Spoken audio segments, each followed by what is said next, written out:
Vou começar o nosso vídeo com duas trovas de Rui Barbosa. A primeira é, abre aspas, a pior ditadura é a ditadura do poder judiciário. Contra ela não há a quem recorrer, fecha aspas.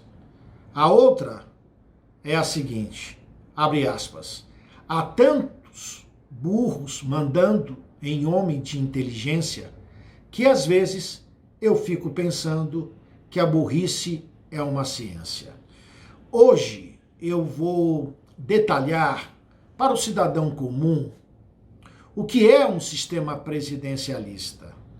Porque a mídia, os jornais, a televisão, principalmente a Rede Globo, ela passou uma falsa informação ao cidadão comum de que o poder judiciário está acima do presidente da República, que ele manda mais do que o presidente da República. Isso não é verdade. No sistema presidencialista, nós temos duas funções. Você que está me ouvindo, fique atento a isso. Quais são essas funções? Primeiro, do chefe de Estado. O que é o chefe de Estado? O chefe de Estado é o representante supremo da nação. Ele representa a soberania popular. Ele é o guardião do Estado democrático de direito. Onde é que está previsto isto? Isso está previsto no artigo 1º, parágrafo único, combinado com o artigo 14, caput da Constituição Federal. Ele é o representante máximo da nação. Ele está acima do Poder Judiciário, do presidente do STF. Ele está acima do presidente do Congresso Nacional, do Poder Legislativo. Porque a organização do Estado e do Poder Judiciário é da competência do chefe de Estado. Isso está onde? No artigo 21, inciso 13 da Constituição Federal, que diz que a União é que vai organizar o Poder Judiciário. Mas o chefe de Estado também é o comandante supremo das Forças Armadas. Isso está previsto no artigo 84, inciso 13 da Constituição Federal e no artigo 2º da Lei Complementar número 97 de 1999, que regulamentou o artigo 142 da Constituição Federal. Então, é preciso que o cidadão saiba que o Poder Judiciário não está acima do chefe de Estado. Isso envolve conhecimentos de teoria geral do Estado a que todo aluno de direito, no primeiro ano de faculdade, deveria saber. É necessário que se diga isso. Por quê? O que parece é que hoje os advogados com pós-graduação, com mestrado, com doutorado, não têm conhecimento disso. E como é que eu posso afirmar isso? Porque eu estou vendo um descontrole no Palácio do Planalto, tendo o presidente da República que se humilhar perante essas autoridades que são inferiores a ele. Você verifica que o ministro Celso de Mello foi pedir um vídeo de uma reunião do chefe de Estado no Palácio do Planalto. Ele não tem nem jurisdição, ele não tem competência para isso. Ele poderia se submeter a crime de responsabilidade no Senado Federal, a crime comum de prevaricação, com base no artigo 319 do Código Penal. ele poderia se submeter à Lei de Segurança Nacional, porque invadiu a competência do chefe de Estado. Porque o Palácio do Planalto é uma instituição, é institucional, ou seja, a chefia do Palácio do Planalto está a cargo de um general, que é o chefe do gabinete militar da presidência da República. Ele é que comanda o Palácio do Planalto. Nenhuma autoridade civil ou a Polícia Federal tem jurisdição no Palácio do Planalto para pegar vídeo de uma reunião do chefe de Estado. Isso é um assunto interna corporis, ou seja, é um assunto privativo do chefe de Estado. A Rede Globo quer passar, através de pareceres da OAB, nefastos, que não tem qualquer base legal sustentável, dando a entender que o Poder Judiciário poderia convocar as Forças Armadas em caso de desordem. Isso não é verdadeiro. Ela pode solicitar e não convocar, porque a autorização do emprego das Forças Armadas é da competência do seu comandante supremo, que é o presidente da República. Se o presidente da República dizer que as Forças Armadas não serão empregadas, não serão. Não importa se há pedido do Poder Judiciário, se há pedido do Congresso Nacional, quem comanda as Forças Armadas é o presidente da República. O presidente da República não recebe ordens de autoridade civil como comandante supremo das Forças Armadas. Acontece que no sistema presidencialista, infelizmente, eu digo infelizmente porque no sistema parlamentarista isso é bem dividido. No sistema presidencialista como o nosso, o presidente da República, como eu disse, ele ocupa duas funções. A de chefe de Estado e a de chefe de governo. O chefe de governo, este sim, está no mesmo nível hierárquico do presidente do Supremo Tribunal Federal e do presidente do Congresso Nacional, o chefe de governo. O chefe de governo, qual é a finalidade dele? Administrar o Estado, ou seja, a União. Ele é o chefe da União, ele vai administrar a União. E vai administrar como? No estado de normalidade, através de medidas provisórias que ele vai encaminhar ao Congresso Nacional, através de decretos. Então, no estado de normalidade, quem administra a União é o chefe de governo. Agora, no estado de anormalidade, ou seja, de pandemia como nós estamos vivendo, de calamidade pública, no estado de sítio, de desordem institucional, não se governa através de medida provisória.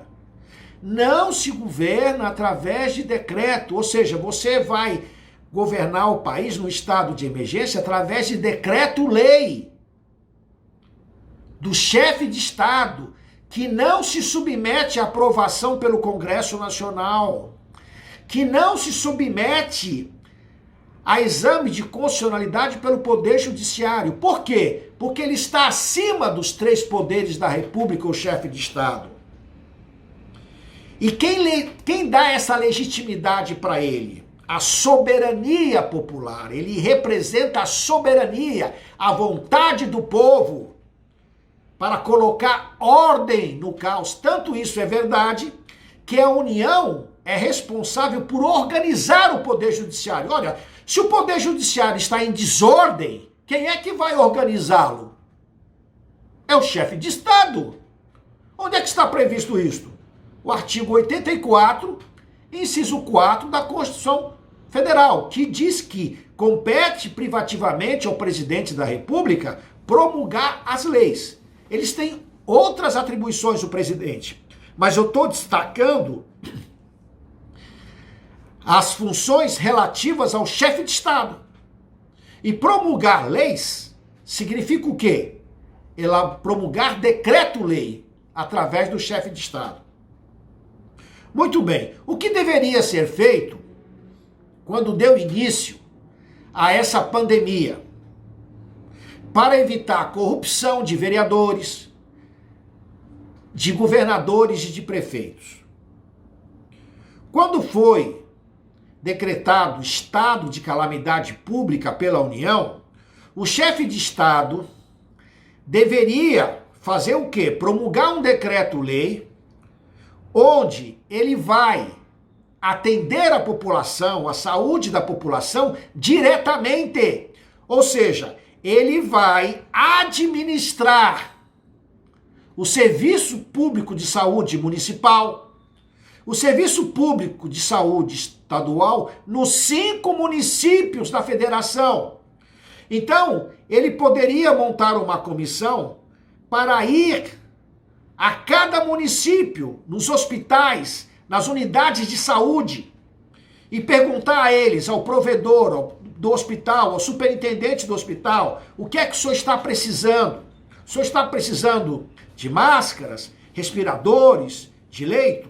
O dinheiro seria destinado diretamente a quem precisa, aos hospitais, às unidades de saúde. O judiciário não teria ingerência sobre isso. O Congresso Nacional não teria ingerência sobre esse decreto. E o dinheiro não seria desviado, como nós estamos vendo hoje, por governadores, por prefeitos. Então, o que me parece é que o presidente da República, Jair Messias Bolsonaro, está mal orientado, juridicamente falando. Eu nem posso culpar os advogados que estão prestando essa assessoria, porque eles não aprenderam isso na faculdade. A faculdade de Direito, como eu disse no meu vídeo anterior, não ensina a competência do chefe de Estado. Então hoje você tem pessoas com pós-graduação, com mestrado, com doutorado, que não têm competência nenhuma. Por isso nós estamos vivendo essa desordem institucional. E o maior responsável por isso, como eu disse, é o Poder Judiciário. Se você entrar na minha página, moraliza.com, você vai ver uma série de ações nossas contra juízes, contra desembargadores e contra ministros. Eu tenho várias representações criminais e ações penais contra membros do judiciário. Elas não andam. Não há despacho. Recentemente, eu entrei com ação penal privada subsidiária da pública contra 18 magistrados, 7 ministros do Superior Tribunal de Justiça, 9 desembargadores do Tribunal de Justiça de São Paulo, 2 juízes de Mauá, porque eles deram continuidade a um processo criminoso, mandando a leilão um imóvel de uma senhora idosa, que não assinou contrato nenhum, como eu disse no meu vídeo anterior, que está na página moraliza.com. Essa ação penal tomou um número no Supremo Tribunal Federal. É a PET, vou repetir, PET, P de Paulo, E de elefante, T de tapete, 8.880. Ela está em conclusão com a ministra Rosa Weber desde o dia 29 de maio de 2020. E ela, até agora, não tomou nenhuma providência. Ela deveria encaminhar imediatamente essa ação penal para o Procurador-Geral da República, Augusto Aras, oferecer a denúncia, ou seja, uma ação criminal contra membros do Judiciário. Ao que parece, há um espírito de corpo entre os magistrados. Nenhum magistrado quer processar criminalmente outro magistrado por desvio de função, por associação criminosa, como está provado nessa ação penal. Essa ação penal está na página moraliza.com, não tem BR, moraliza.com, com 123 documentos. É pública essa ação.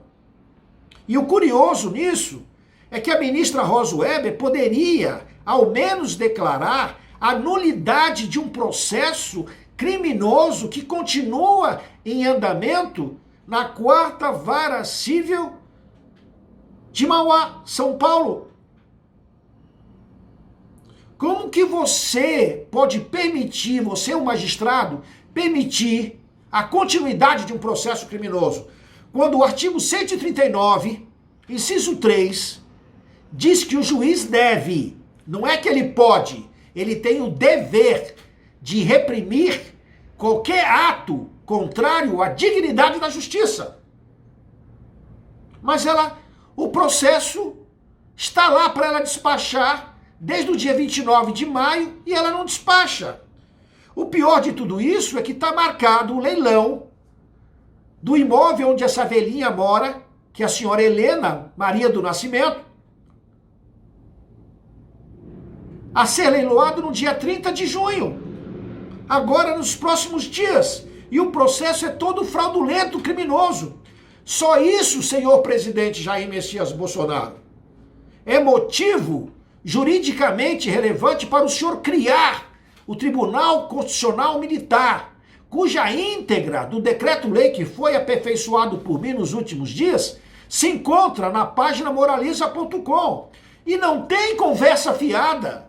O senhor precisa assumir o comando da nação e demonstrar que as pessoas que confiaram em Vossa Excelência, que se sacrificaram por Vossa Excelência, não votaram em vão. O senhor deve assinar esse decreto imediatamente e convocar o ministro da Defesa, o comandante do Exército, o comandante da Marinha, o comandante da Aeronáutica para assinar esse decreto, porque é de interesse público e para o bem do país. Se eles não assinarem, como é o senhor comandante supremo, isso é uma indisciplina militar. O senhor deve demitir esses comandantes como chefe de Estado e assumir o controle da nação. Muito obrigado.